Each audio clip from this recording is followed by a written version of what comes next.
Hi everyone! Today's video is going to be a palette review on the Suva Beauty Block Party palette.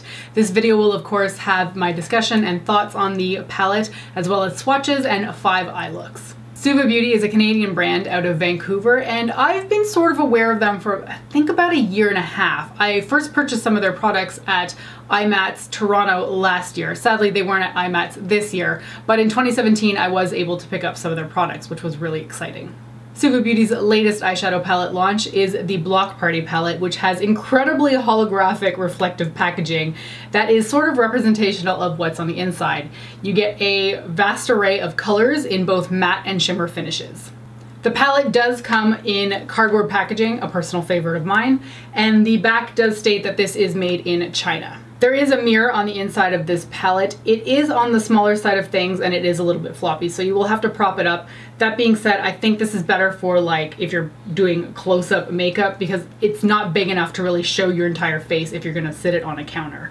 Now, thankfully, the shadow names are printed on the inside, which is fantastic. I love that so much. The price tag on this palette is 38 Canadian or 30 US, which I think is a fantastic price tag.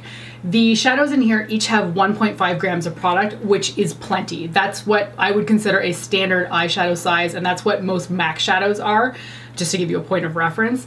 And the reason I find the price tag especially good is because I picked up Suva Beauty's, what's this called? Cupcakes and Monsters palette at IMATS in 2017, and the price tag of this one was a little bit up there, but it's because the shadows in here are really large and they have 4 grams of product each.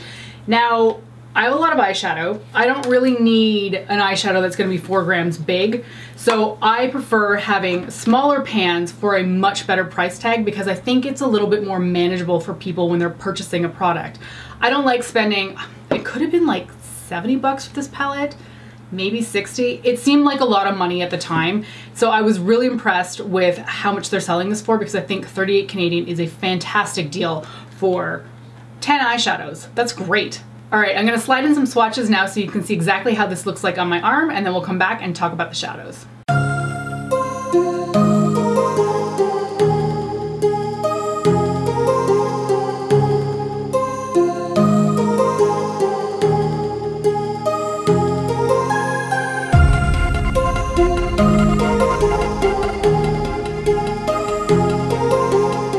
Alright, so let's talk a little bit about the shadows now that you've seen the swatches.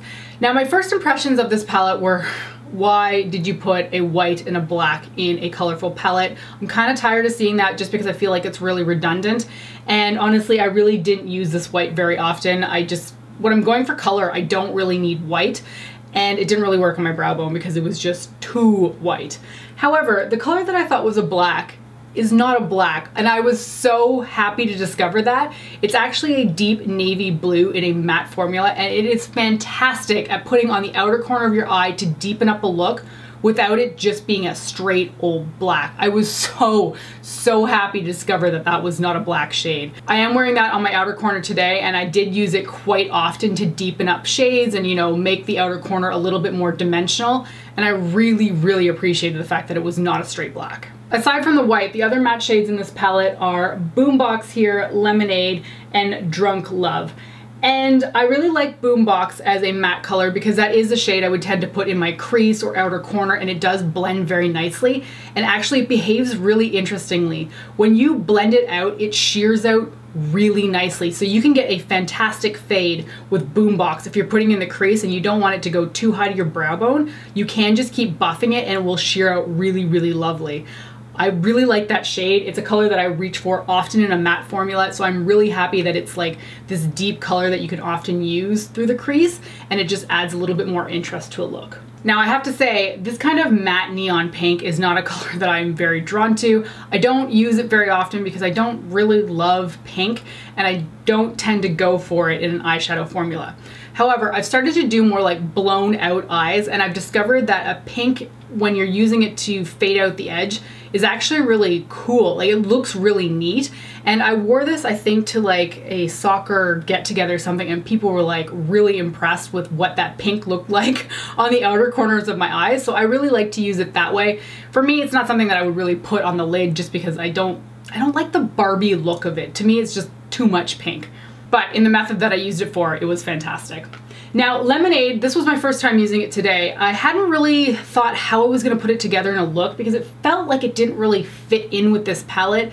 Like for me, the pink goes with the purple, you know, the greens go together, etc. But I didn't really know how to pair the yellow on my eyes. And then I put it today on the lid and I love how this look came out. I don't often do a full matte eye because I feel like I want to throw shimmer in just for a little bit of variety, but honestly, mattes on like an entire eye look are so pretty and I really like how this one came together. This eye look ended up being like a little bit of a mess to begin with, but we'll get into that when we get into the 5 looks. However, I like how it came out now, so it did work out in the end. Now, aside from the navy that is not a black, the other color that surprised the heck out of me is this one called BBQ. I thought this was a brown. I mean, it looks like a brown in the pan, and I was like, oh, what am I gonna do with this shade? It doesn't really go with the palette. And then I swatched on my hand trying to like figure out color combinations that would work together. And I realized that it's a purple. And that surprised the heck out of me because there's already like a really bright purple over here. I wasn't expecting this one to be another purple, but it's more of a like deeper aubergine color. It's almost like maroon, but not really. It's really, really neat. And it's funny that I would actually like the fact that they put 2 different kinds of purples in this palette, but they work so differently from each other in terms of color combinations that I really like that they did that. And it was unexpected. Much like this navy was a total shock to me, this BBQ color was another shock. And they were such nice shocks because originally I was like, oh, this palette seems weird. But then in practice, the colors worked out really, really well. I was also really happy to discover that the purple shade Popsicle is actually super pigmented. Normally, these kinds of purples are a problem. This one is really nice. It's actually so soft on the finger. And it applies really well too. You can really pack it on to get impact, and it does buff out nicely as well, which is super nice. I did find that the shade Nachos and Flash Mob did seem to be a little bit, I want to say chunky, but almost sheer. It was a little bit strange. Like I didn't feel like I needed to use a wet brush in order to get full opacity from the color, but I did feel like I had to layer it a few times in order to get it to be the color that I wanted it to be. They're beautiful shades. I really like Nachos. That's like my kind of like shimmery orange color that I go back to a lot on the lid. But I did feel like Flash Mob down here was a little bit more on the sheer side of things. That color is not really going to come across as a pink champagne as it looks right here. It's definitely a little bit more translucent. If I swatch it, you can kind of, well, you can kind of see it sort of, it just shears out when you apply it, which is nice because I was using it on the inner corners of my eye and I didn't feel like it was too stark of a color there. So that one was really pretty, but not maybe quite the color that I was looking for. In this palette though, I would definitely say that the mattes are my personal favorite. I felt like they were really pigmented, they were good to use. The only thing I would point out is that I did occasionally have a little bit of adherence problem if you're trying to layer 2 mattes on top of each other. Now that's not something I normally do. Normally I'm placing it side by side, but if I made a mistake like I did with this eye look and I tried to layer it on top, I felt like I had to pat it a little bit more in order to get it to stick. I don't think that that's that strange, but it's just something to be aware of. All right, let's take a look at the 5 looks that I created using this palette. The first one uses Drunk Love through the crease and to blow out the purple. This is that color that I was talking about that looked really neat on the edges. I used a Popsicle on the lid and on the lower lash line. This shade was really, really pretty. I love how pigmented this purple was. And then I used Dancing Shoes on the outer corner and on the outer corner of the lower lash line just to deepen it up.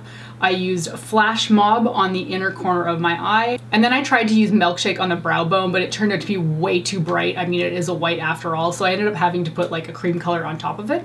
For look number 2, I wanted to put together colors that I would never do otherwise, and this palette definitely challenged me because it forced me to try different color combinations, and I love how this one came out. So this one uses Nachos on the lid and then Boombox through the crease.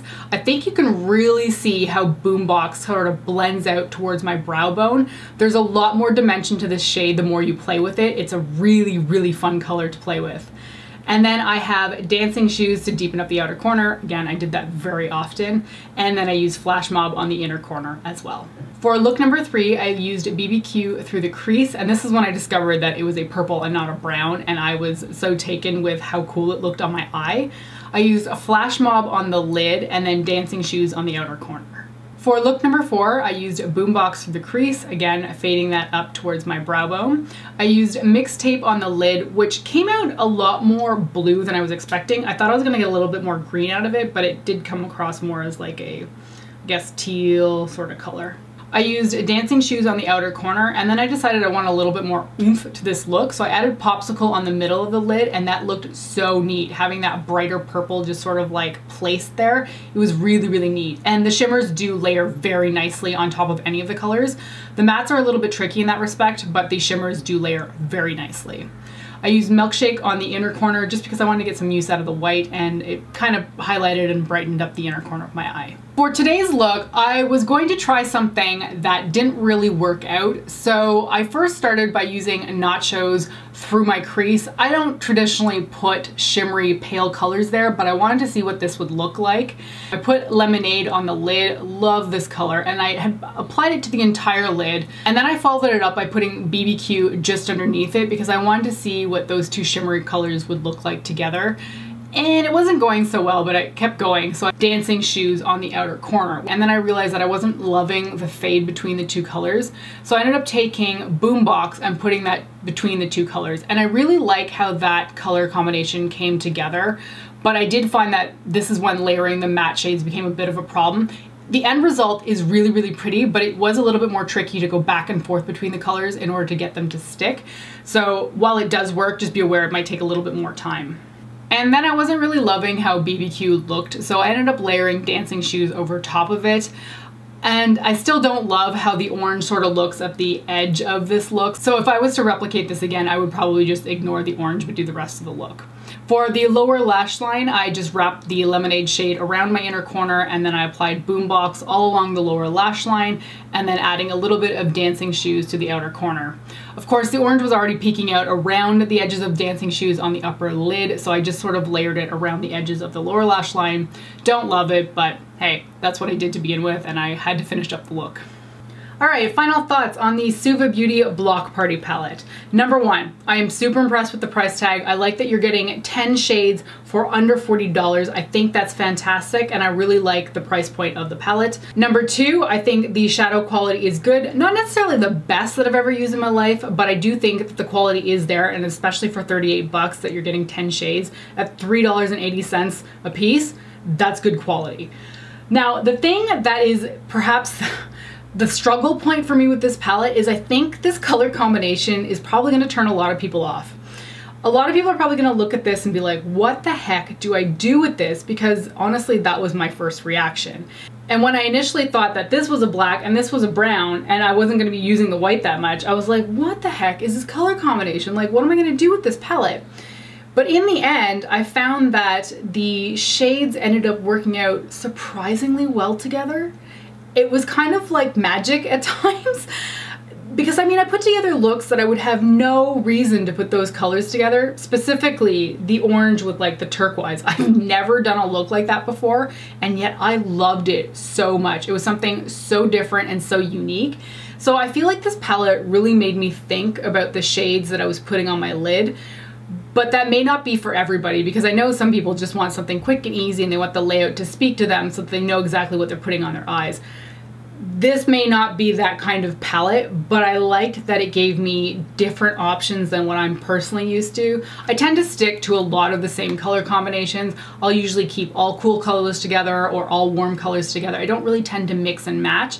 But this one kind of forced me to do that, especially because I was creating 5 different looks for this video. I wanted to show you what you could do with this thing. And some of that was a learning process. Like I said, I didn't necessarily love this like orange on the outer corner of my look, but it was fun to play and sort of learn different things with this palette. So I had fun with it. I think it was a surprising favorite. I mean, I love bright colors, so it's no surprise that I like the colors in it. But again, the color combination here is not something that I normally see. So that's going to be it for my Suva Beauty Block Party palette review. Thank you so much for watching this video. I hope this was helpful, and I'll talk to you next time. Bye!